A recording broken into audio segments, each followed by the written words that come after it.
हिंदुस्तान एक आजाद मुल्क हो, एक सॉवरेन रिपब्लिक हो।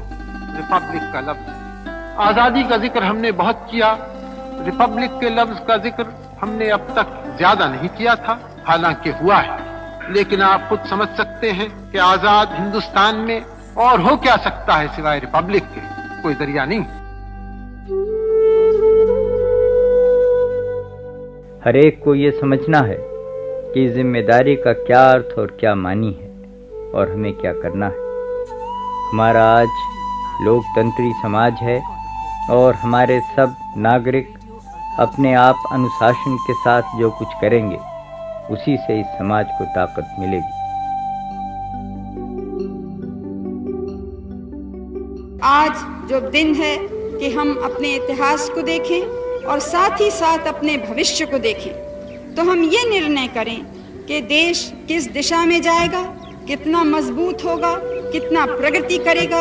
ये किसी दूसरे की जिम्मेदारी नहीं है, ये किसी दूसरे के मदद से नहीं होगा। ये हमें अपने हाथ और पैर से, अपने दिल की मजबूती से, अपने दिमाग की तेजी से हम सबको, आपको और हमको मिलके करना है। और ये भावना अगर होगी तो इस भारत को कभी कोई पीछे नहीं हटा सकता।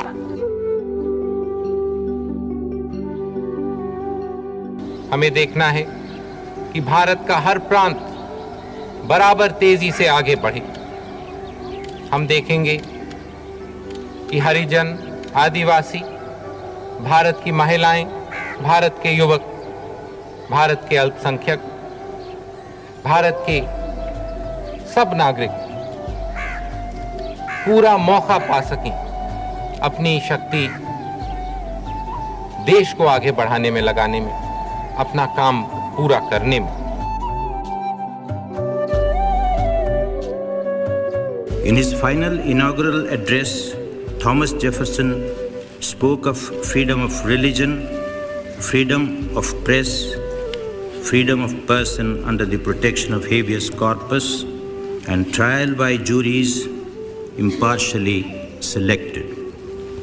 When India gained independence, we accepted these fundamental freedoms and looked to the Declaration of Independence and the Bill of Rights while formulating the constitution of the world's largest democracy. Founding fathers of our constitution provide the best role models. Mahatma Gandhi, Jawaharlal Nehru, I think, and all those who presided over India's march towards freedom and then to reconstruction and development. I think they are very important role models for all of us. जिस शानदार संविधान का हम सब सम्मान करते हैं, जिसकी रक्षा की हम शपथ लेकर संसद में प्रवेश करते हैं, उस पर ऐसे बेहतरीन दिमागों और महान आत्माओं की छाप है जैसा कि संसार में कभी कभी ही जन्म लेती है।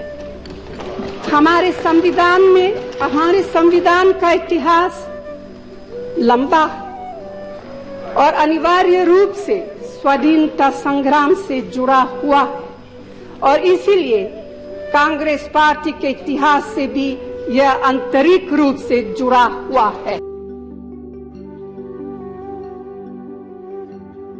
इस देश में दलितों की, गरीबों की, महिलाओं की रक्षा कौन करता है, क्या करता है? सीधी सी बात है, ये जो संविधान है ये इन सब की रक्षा करता है।